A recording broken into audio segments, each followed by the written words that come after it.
जय जगन्नाथ नमस्कार आज्ञा आज आमे जानिबा अर्श मलकंठक भगंदर एमती रोगर बाबद रे आज्ञा आज आमे जानिबा जे सबुठ बड़ जिनस होची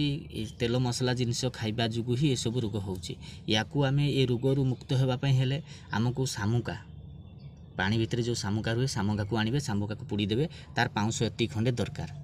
आ सुखिला कदली पत्र आनिबे ताकू पुड़ी देबे तार 500 एती खंडे दरकार 100 ग्राम फिटकिरी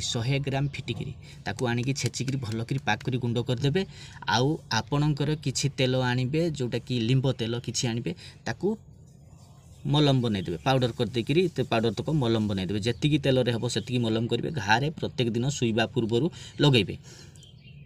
आपण याकू 15 दिन कंटिन्यू करिवे लगेबाटा आ खाइबाटा प्रत्येक दिन सकाळे खाली पेटरे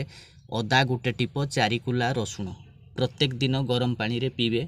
आपण याकू 21 दिन करिवे देखिबे आपणकर ए जो मारात्मक अर्श मलकंटक भगंदर सबु दिन पई दूर हो बुझी पारथिबे। जय जगन्नाथ नमस्कार।